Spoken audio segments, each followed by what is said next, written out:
پچھلے دنوں لاہور جانا ہوا میرا، تو وہاں پر ایک بزرگ خاتون ہے، تو وہ کافی عرصے سے مجھے کہتی تھی آپ کبھی لاہور آئے تو میرے گھر ضرور آئیں.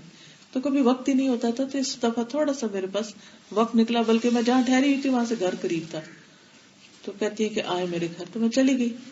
اچھا جب میں گئی تو وہ اپنی روٹین بتانے لگی کہ کس طرح میں صبح گرمی اور سردی 3 بجے اٹھ جاتی ہوں، اور پھر میں تہجد پڑھتی ہوں، قرآن مجید پڑھتی ہوں، اور پھر اپنے باغ میں لے گئی، باہر لان تھا ان کا، درخت لگے ہوئے تھے، اور کہتی ہے کہ میں یہاں بیٹھ کر بھی قرآن پڑھتی ہوں. اور آپ دیکھیں کہ اس وقت نومبر کا موسم ہے اور میرے درخت پہ پھل لگے ہوئے ہیں، آم لگے ہوئے تھے. جی میں نے اپنی آنکھ سے دیکھی.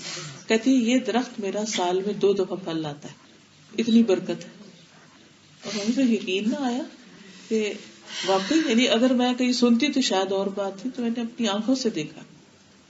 تو یہ ایک حقیقت ہے کہ کچھ لوگوں کی اللہ تعالیٰ زندگی میں، وقت پہ، ہر چیز میں اتنی برکت دے دیتا ہے. اب آپ دیکھیں کہ رات تو ہمیں بھی اتنی ملی ہے نا، لیکن ہم لوگ کو پلان ہی نہیں کرتے کہ اٹھنا بھی ہے. جب اٹھنے کا پلان کریں گے تو سونے کا بھی کریں گے، جب اٹھ بھی جائیں تو پھر اٹھ کے کیا کرنا ہے. ایک اور میری بہت ہی قریبی جاننے والی، میری رشتے دار ہے بلکہ، تو ہر جمعے کو قرآن پورا کر لیتی ہوں ماشاء اللہ. تو میں نے ان سے پوچھا کہ یہ کس طرح تمہارے لیے پاسبل ہے، کیسے کرتی ہو؟ تو کہنے لگی کہ میں ہر روز رات کو 1:30-2 بجے کے قریب اٹھ جاتی ہوں اور میں ایک منزل پڑھ لیتی ہوں.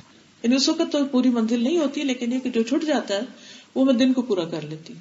کہتی بس میں نے اپنے ساتھ باندھا ہوا ہے کہ میں نے 7ویں دن قرآن ختم کرنا ہے. اور صحابہ کرام کی اکثریت یہی کرتی تھی کہ روز منزل قرآن پڑھتی تھی. ہم لوگوں سے سپارہ پڑھنا مشکل ہے. تو ان لوگوں کی زندگی میں، یعنی یہ پچھلے دور کی بات ہے، میں آج کے دور کی بھی بات کر رہی ہوں کہ ایسے لوگ بھی موجود ہیں جو اب بھی ایسے کام کرتے. دیکھیں ہمارے ملک میں جہاں ایک طرف بہت خرابیاں ہیں، وہاں دوسری طرف ایسے لوگ بھی موجود ہیں جن کی وجہ سے اللہ سبحانہ و تعالیٰ پھر بہت سے عذاب اور بہت سی مشکلات جو ہے وہ ٹالے رکھتے ہیں. تو ہم سب کو بھی اپنے وقت اور اپنی زندگی کی قدر کرنی چاہیے. یہ کمائی کے دن ہے، دنیا کام کی جگہ ہے، جنت آرام کی جگہ ہے. اگر ہم دنیا میں آرام کرتے رہے تو وہاں کیا بنے گا پھر. اس لیے بہت ضروری ہے کہ ہم اپنے اوقات کی پلاننگ کریں، فضول باتوں میں وقت کم ضائع کریں، ادھر ادھر لوگوں کے کاموں میں مت انٹرفیئر کیا کریں. اوروں کی زندگیوں میں دلچسپی لینے کی بجائے کہ وہ کیا کھا رہا ہے اور کیا پکا رہا ہے اور کہاں سے آ رہا ہے اور کدھر جا رہا ہے، اپنے اوپر زیادہ غور کریں کہ میں نے کیا کرنا ہے، میرا دن کس طرح گزرتا ہے، کون کون سے اچھے کام کرتے ہوئے اور کون کون سی خیر و بھلائی کی باتیں. کیونکہ انسان جس حال میں فوت ہوگا اسی حال میں اٹھے گا.